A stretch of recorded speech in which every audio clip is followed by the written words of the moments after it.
প্রিয় দর্শক, সাজ্জাদ কাদিরের প্রীতি এবং শুভেচ্ছা নিন। এই মুহূর্তে আপনাদের সামনে কথা বলবো আইএমএফ সহ দাতা সংস্থা ডক্টর ইউনূসের সরকারকে টাকা দিতে চাইছে না কেন, এই প্রসঙ্গটি নিয়ে কথা বলবো। এই প্রসঙ্গটি নিয়ে এই মুহূর্তে কথা বলাটা অত্যন্ত প্রাসঙ্গিক বিধায় কথা বলতে চাইছি। আপনারা নিশ্চয়ই জানবার কথা যে এই মুহূর্তে বাংলাদেশ সফররত আছে আইএমএফ এর একটি প্রতিনিধি দল। গত শনিবারে তারা বাংলাদেশ সফরে এসেছেন এবং বেশ কিছুদিন বাংলাদেশে থাকবেন, বেশ কয়েকদিন সফর করে বাংলাদেশের অর্থনৈতিক অবস্থা বুঝবার চেষ্টা করবেন যে পরবর্তী কিস্তি আইএমএফ বাংলাদেশকে দেবে কিনা। সেই লক্ষ্যেই তারা সফর করছেন। তার আগে জানা দরকার যে আইএমএফ এর ঋণটার চলমান একটি ঋণ আছে।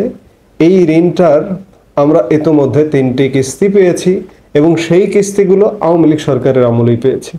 2022-এর শেষ দিকে আইএমএফ এর নিকট বাজেট সহায়তার জন্য একটি ঋণ সহায়তার আবেদন করে এবং সেই সময় অবিশ্বাস্য দ্রুততায় এই ঋণটি অনুমোদন হয় এবং অনুমোদনের মাত্র 2 দিন পরেই ঋণের প্রথম কিস্তিতে $47,33,00,000 পায় বাংলাদেশ।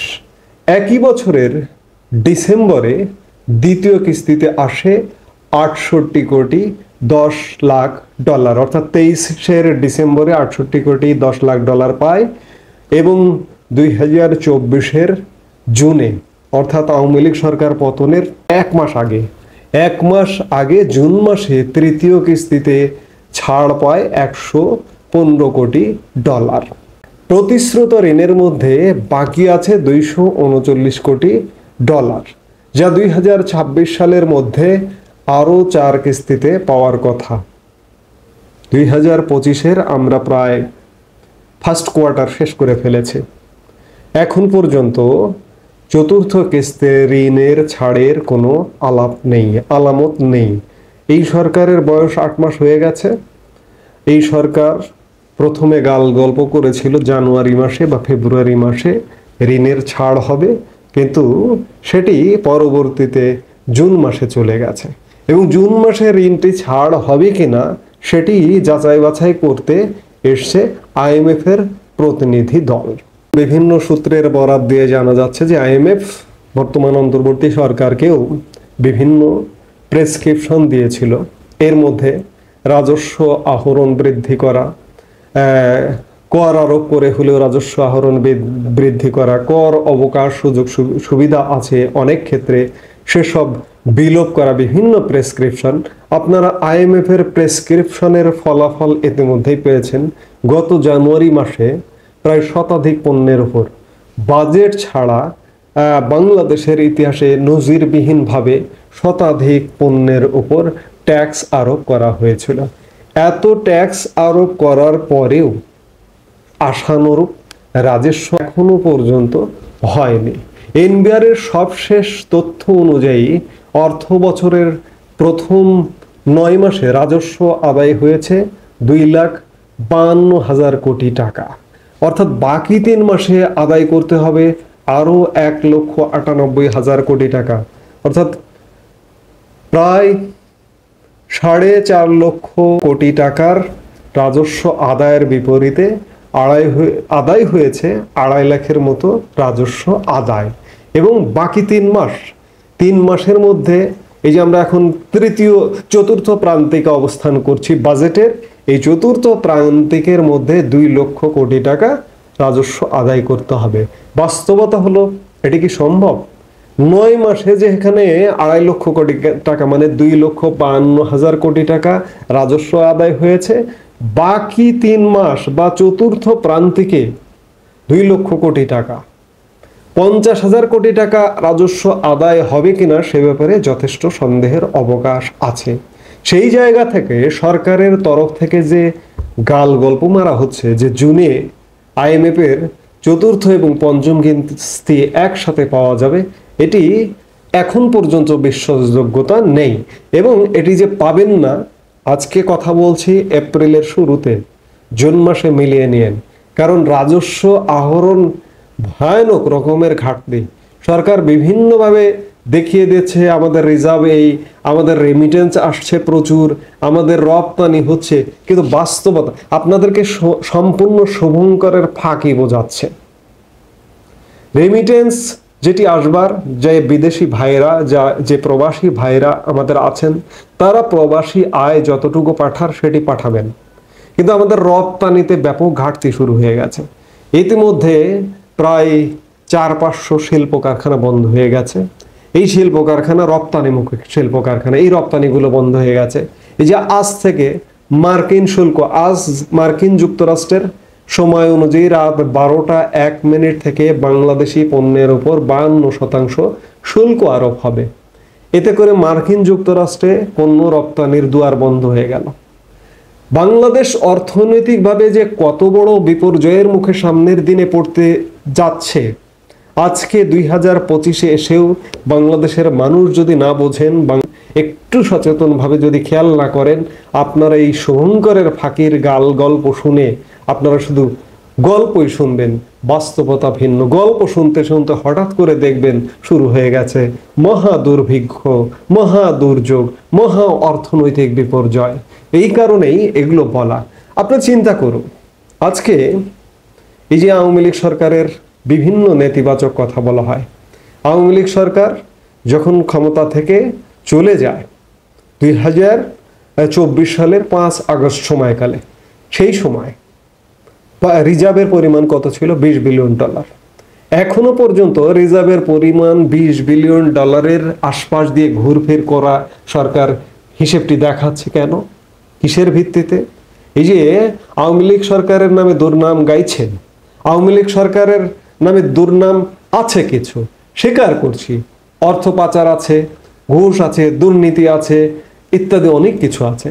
কিন্তু আপনারা যেভাবে প্রচার করছেন, আপনাদের মনে আছে নিশ্চয়ই যে গত ডিসেম্বরে অর্থনৈতিক শ্বেতপত্র প্রণয়ন কমিটির একটি শ্বেতপত্র প্রণয়ন করা হয়। সেই শ্বেতপত্র প্রণয়ন কমিটির রিপোর্টে বলা হয়েছিল যে আওয়ামী লীগ আমলে, আওয়ামী লীগের 16 বছরে 28 লক্ষ কোটি টাকা পাচার হয়েছে। প্রতি বছর গড়ে যেটি 1,80,000 কোটি টাকা হয়। ঘুষ দুর্নীতি হয়েছে প্রায় 2.5 লক্ষ কোটি টাকা। শেয়ার বাজার থেকে আত্মসাৎ হয়েছে 1 লক্ষ কোটি টাকা। প্রকল্প থেকে লুটপাট 3.25 লাখ কোটি টাকা।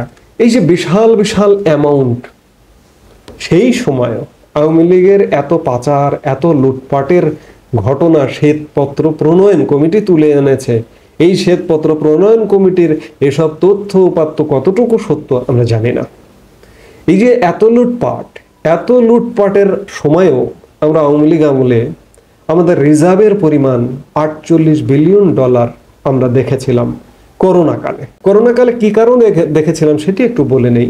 যে করোনাকালে বিদেশ সফর বন্ধ ছিল, মূলধনী যন্ত্রপাতি বন্ধ ছিল, আমাদের বৈদেশিক আমদানি অনেকটা কম হতো, যার কারণে খরচটা সীমিত হয়ে পড়েছিল বলে আমাদের রিজার্ভটা বেড়ে গিয়েছিল।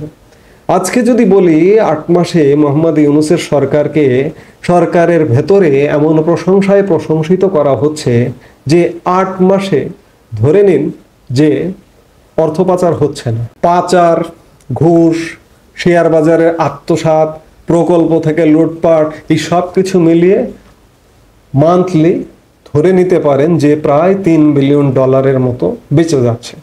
তো এই $3 বিলিয়ন যদি বেঁচে যায়, তাহলে আমাদের রিজার্ভটা কত হওয়ার কথা? 8 মাসে 3 আসছে $24 বিলিয়ন হওয়ার কথা। আওয়ামী লীগ সরকার যদি $20 বিলিয়ন রেখে যায়, তাহলে 20-এর সাথে 24 হলে কত হয়? এই মুহূর্তে রিজার্ভ হওয়া উচিত বা হওয়ার কথা ইউনূস সরকারের হিসেব অনুযায়ী $40 বিলিয়ন উপরে। আরো খেয়াল করুন যে এই মুহূর্তে নতুন শিল্প প্রতিষ্ঠান হচ্ছে না, মূলধনী যন্ত্রপাতি আমদানি হচ্ছে না, নতুন বিনিয়োগ হচ্ছে না, তাহলে রিজার্ভটা কোথায় থাকার কথা? এগুলো গাল গল্প ছাড়া কিছু নয়।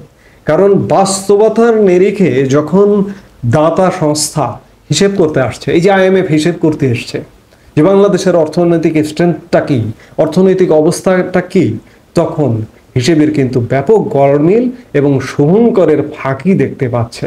এই কারণে IMF আদেও বাকি যে 4টা কিস্তি বাকি আছে, এই 4টা কিস্তি আরো দেবে কিনা সে ব্যাপারে যথেষ্ট সন্দেহ আছে।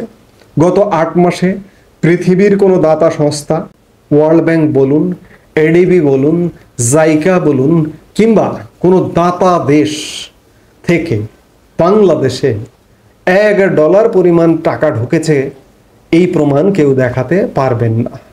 তো কাজেই বাংলাদেশকে কেউ এই মুহূর্তে আর বিশ্বাস করছে না, কেউ টাকা দিতে চাইছে না। কারণ বাস্তবে যখন আপনি গোয়ালে গরু হিসেব করতে গিয়ে দেখেন যে গোয়ালে গরু নেই, কিন্তু গৃহস্থের খাতায় ঠিকই গরুতে গোয়াল ভর্তি। বাংলাদেশের বাস্তবতা এই মুহূর্তে এই রকম। এইসব গাল গল্প ছাড়া কিছুই নয়। কাজেই এই অবস্থার প্রেক্ষিতে আমরা অচিরেই বাংলাদেশের অবস্থা খুব ভয়ানক পরিস্থিতির মধ্যে যেতে দেখব। সেই অবস্থায় চারিদিকে অর্থনীতির যে নানা রকম সূচক, দাতা সংস্থা বিশেষ করে এই যে IMF এর যে ঋণটি, এটি বাজেট সহায়তার জন্য নেওয়া হয়েছে। কিন্তু আমাদের গত এই যে বাজেট প্রায় একটা শেষ পর্যায়ে চলে আসলাম, আর মাত্র 1টি কোয়ার্টার আছে, সামনে নতুন বাজেট আসছে এবং নতুন বাজেটে এটি এক প্রকার নিশ্চিত থাকুন যে এমন কিছু কর আরোপ করা হবে আপনার নাভিশ্বাস উঠে যাবে। দেখুন, কর আরোপ করছে একদিকে, আর একদিকে কর অবকাশ সুবিধা নিয়ে চলে যাচ্ছে। আমি এই মুহূর্তে আলাপ প্রসঙ্গে বলেই দেই, এই যে এনজিও খাতের যে ব্যবসা, বিদেশ থেকে কিভাবে ফান্ড আনতে হয় এরা জানে, সেই ফান্ড এনে গরিব মানুষের কিভাবে পকেট কাটতে হয় এরা জানে। এনজিও খাতের ব্যবসায় অ্যাভারেজ লাভ 30%, নানা রকম ইনিয়ে বিনিয়ে নানা খাতে প্রফিট এসে যায় 30%। এই এনজিও খাতের পথিকৃতদের একজন হচ্ছেন ডক্টর মোহাম্মদ ইউনূস, তার গ্রামীণ ব্যাংক। এই পথিকৃতরাই উচ্চ হারে গরিব মানুষের পকেট কেটে লাভ করে। আবার পুরো এনজিও সেক্টরটাকে তারা যখন এদেশে ব্যবসা শুরু করে, ডক্টর ইউনূস কিংবা ফজলে হাসান আবেদ, তারা সরকারের কাছে কর অবকাশ সুবিধা নিয়ে ব্যবসাটা করে। একদিকে বাড়তি লাভ, আর একদিকে সরকারকে কর দেবে না। এই রকম ব্যবসায় নিমজ্জিত তারা। এই যে কদিন আগেও গ্রামীণ ব্যাংক নতুন করে 2029 সাল পর্যন্ত কর অবকাশ সুবিধা পেয়েছে।